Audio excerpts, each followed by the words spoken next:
Single parents, what is your absolute worst dating experience? I was 6 months into single motherhood when my friend convinced me to try dating again. You deserve happiness, she said, setting up my profile on 3 different apps. After my ex left when he found out I was pregnant, I'd sworn off men entirely. But my daughter was finally sleeping through the night, and I was ready to believe in second chances. That's how I met Dalton. His profile seemed perfect. Pediatric nurse, loved hiking, wanted kids someday. Our first date was coffee at a bookstore. He listened while I talked about my daughter, asked thoughtful questions, and paid for my latte without making a show of it. When I mentioned needing to get home for bedtime, he walked me to my car and didn't try to kiss me. Rare breed, my mom said when I called her that night, gushing. We texted constantly. He sent pictures from work, kids' drawings patients had given him, funny things they'd said. When I had to cancel our second date because my babysitter got sick, he offered to come over with takeout instead. Only if you're comfortable, he said. I know how important it is to protect your space. He arrived with Thai food and a small stuffed elephant. For the little one, he explained. Elephants never forget. Like how she'll always remember her mom fought for her happiness.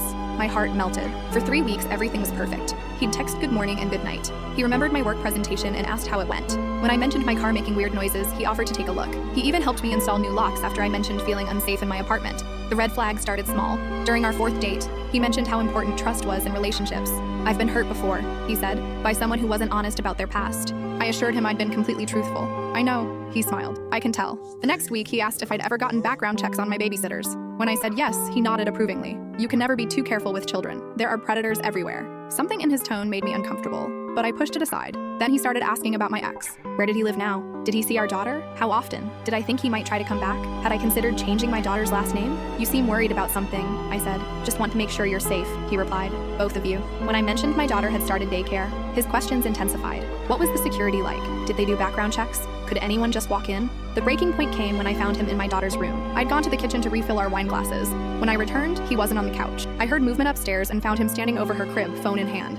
What are you doing? I whispered, trying not to wake her. She's beautiful, he said, not lowering his phone. I was just taking a picture to remember this moment. My blood went cold. Delete that, I said firmly. Don't you want me to feel connected to her? Delete it. Now. His face changed. The gentle expression replaced by something harder. You're being paranoid. I work with children every day. I held out my hand for his phone. After a long stare, he handed it over. I watched him delete the photo, then deleted it from his recently deleted folder too. I think you should leave, I said. Over a picture? You're overreacting. But I was already heading downstairs, my protective instincts blazing. He followed, muttering about trust issues and how I'd never find anyone else who'd accept my situation. The next day, my neighbor mentioned seeing someone in a white sedan parked across from my house multiple times over the past week.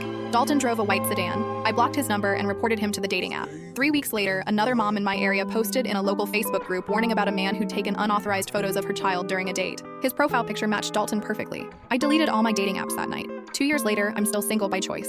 My daughter and I are doing fine without someone who sees vulnerability as opportunity. Some risks just aren't worth taking.